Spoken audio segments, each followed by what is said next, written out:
Hello बच्चों, कैसे हो। Welcome to my channel chemistry hub. आज हम लोग थर्ड चैप्टर शुरू कर रहे हैं और वो होगा एसिड, बेस एंड सॉल्ट। अब देखो, अपन जो आम घर में भी चीजें खाते हैं, कभी हमें लगती है वो चीज बहुत ही ज्यादा सार टेस्ट की है, खट्टी है। कभी हमें लगती है एकदम बिटर टेस्ट की है। कभी एकदम सॉल्टी सॉल्टी लगती है। तो अलग अलग टाइप की चीजें हैं दुनिया में जो हम खा के, जो ज्यादा खट्टी खट्टी चीजें होती हैं उनको हम बोल देते हैं वो एसिड है। जो बिटर टेस्ट की होती हैं उनको बोला जाता है कि वो ये हमारी बेस है। और जो नमकीन सी चीज लगती है हमें, वो सॉल्ट है। और सारे सॉल्ट तो हम नहीं ना खा के देख सकते, ना कोई सारे एसिड हम टेस्ट कर सकते हैं, वो तो बंदा ही मर जाएगा।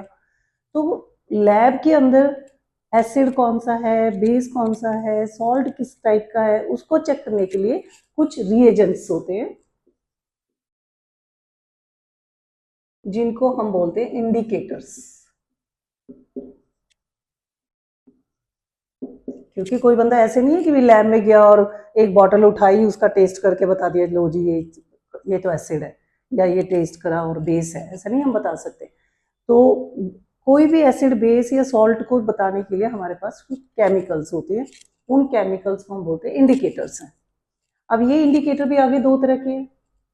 कुछ इंडिकेटर ऐसे हैं जिनका कलर चेंज होता है एसिड और बेस में, कलर चेंज होगा। जिनका कोई एसिड और बेस में कलर चेंज होता है, हम उनको बोलते हैं एसिड बेस इंडिकेटर।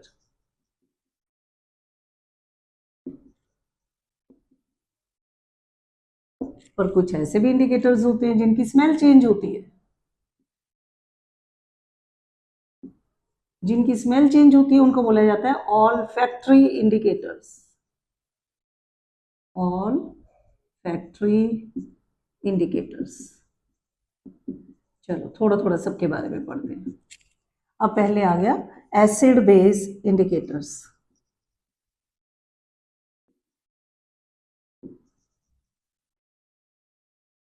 ये अपने पास इनकी तीन एग्जांपल्स हम करेंगे। पहला आ गया लिटमस सॉल्यूशन। अब जो लिटमस सॉल्यूशन है, या फिर ये पेपर की फॉर्म में भी आता है, तो लिटमस पेपर भी लिख सकते हो। Litmus paper. ये लिटमस का सॉल्यूशन दो कलर्स में आता है बेटा। एक होता है रेड और एक होता है ब्लू। जो रेड वाला है, अब जैसे तुमने कोई केमिकल को चेक करना है कि वो एसिड है कि नहीं, उस एक टेस्ट ट्यूब लो, उसके अंदर थोड़ा सा वो केमिकल डालो, फिर उसमें ये लिटमस रेड वाला डालो।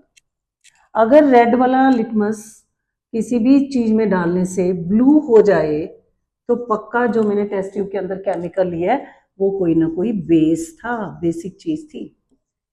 अगर रेड लिटमस ब्लू में चेंज होता है तो ये इंडिकेट करते हैं कि हमारे पास जो भी हम चेक कर रहे हैं वो चीज बेसिक है। और एक और नई टेस्ट ट्यूब लो, उसमें कोई और केमिकल डाल के फिर उसको चेक करो। तो जब ब्लू वाला इंडिकेटर डालोगे और ये रेड हो जाए, तो पक्का वहां पे वो चीज एसिडिक है। तो कितनी आसानी से हम चेक कर सकते हैं कि कोई चीज एसिडिक है या बेसिक है। तो तुम मार्केट से भी एक छोटा सा मिलता है इंडिकेटर, ये लिटमस का इंडिकेटर, पेपर की फॉर्म में ले आना। और घर में जो भी चीज खा रहे हो ना उसमें डिप करके देखो। जैसे कर्ड में डिप करोगे तो एकदम से वो, क्योंकि वो एसिडिक है, खट्टी है, तो खट्टी होने के कारण क्या होगा, ब्लू लिटमस रेड में चेंज हो जाएगा। फिर साबुन के ऊपर नहाने से पहले साबुन पे चेक करके देखो, एकदम से वहां पे रेड वाला लिटमस ब्लू चेंज हो जाएगा, तो इसका मतलब साबुन में बेस है। तो बहुत सारी ऐसे तुम एग्जांपल्स, नींबू के अंदर लेमन में करके देख लो, लेमन में करोगे एकदम से जो ब्लू लिटमस है वो रेड हो जाएगा। और चाय में डाल के देख लो, चाय के अंदर डिप करके देख लो, उसमें भी एक एसिड होता है, तो वहां पे भी जो ब्लू लिटमस है वो रेड हो जाएगा। फिर ऑरेंज में डाल के देख लो। बहुत सारे ऐसे हम प्रैक्टिकल करेंगे तो तुम्हें ज़्यादा अच्छी तरह से समझ आएगा। तो एक इंडिकेटर तो हमारा होता है लिटमस का सोल्यूशन या फिर लिटमस पेपर। ये भी दो कलर्स में आता है, रेड और ब्लू। अगर रेड वाला ब्लू में चेंज हो तो ये इंडिकेट करता है कि हमारे पास जो भी गिवन सब्सटेंस है दैट इज बेस। और ब्लू वाला अगर रेड में चेंज होता है तो वो हमें बताता है कि वो एसिडिक चीज थी। ठीक है। एक एक इंडिकेटर तो हमने ये कर लिया। अब दूसरा इंडिकेटर कौन सा होता है,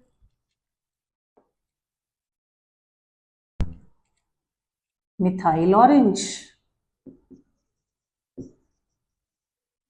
नाम ही बता रहा है इसका कि ये ऑरेंज कलर का होगा, खुद ये ऑरेंज कलर का है। अगर हम इसको किसी केमिकल में डालें और इसका कलर पिंक या फिर रेड, दोनों ऑप्शन है, पिंक हो जाए रेड हो जाए तो पक्का वहां पे वो चीज एसिडिक थी। तो एसिड में मिथाइल ऑरेंज, ऑरेंज कलर से रेड कलर में चेंज हो जाता है या ऑरेंज से पिंक कलर में चेंज हो जाता है। और इसी को अगर मैं बेस में डाल देती, बेसिक सोल्यूशन में अगर मैं डालती, तो ये येलो कलर में चेंज हो जाता।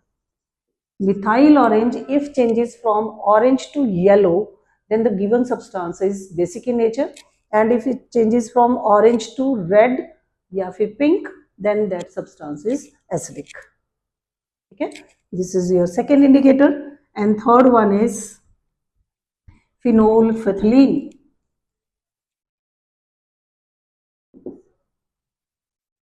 phenolphthalein स्पेलिंग देखो ऐसे लंबे से स्पेलिंग है, थोड़े याद करने हैं इसे। फिनोल्फेथलीन खुद एक कलरलेस इंडिकेटर है, इसका कोई खुद का कलर नहीं होता। और अगर तुमने इसको एसिड में डाल दिया, एसिडिक सॉल्यूशन में अगर तुमने इसको डाला, तो ये कलरलेस ही रहेगा, it will not change its colour. और इसको अगर तुमने कोई बेसिक सॉल्यूशन में डाल दिया, बेस में, then it will change into pink colour. तो ये भी हमारा एक यूज होता है कि फिनोल्फेथलीन का सॉल्यूशन ले लिया जो कि खुद कलरलेस है, और फिर हमने उसको अगर बेस में डाला तो पिंक हो जाएगा, एसिड में डाला तो कलरलेस ही रहेगा। पर तुम्हें एग्जाम में ज्यादातर आता है कि हमारे पास ये फिनोल्फेथलीन सॉल्यूशन में पहले से ही हमने बेस डाल दिया, उसको लिख देते हैं अल्केलाइन फिनोल्फेथलीन।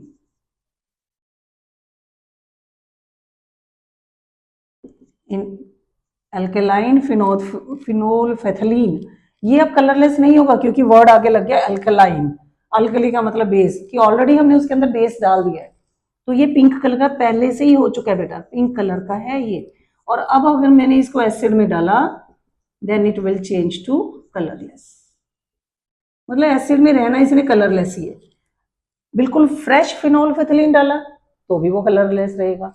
अगर हमने पहले से बेस डाल के उसको अल्कलाइन बना के फिर उसमें एसिड डाला, तो भी वो पिंक से कलरलेस हो जाएगा।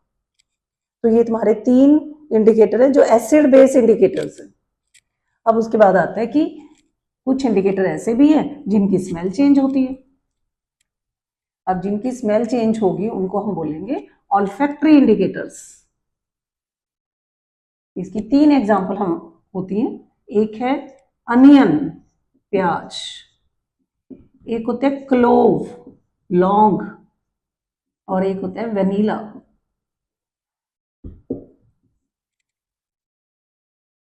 Vanilla, onion, clove, vanilla.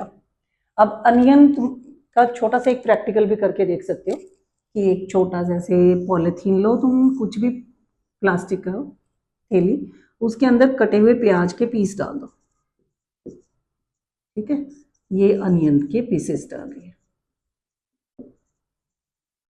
फिर इसमें एक छोटा सा कोई कपड़ा भी डाल दो बीच में,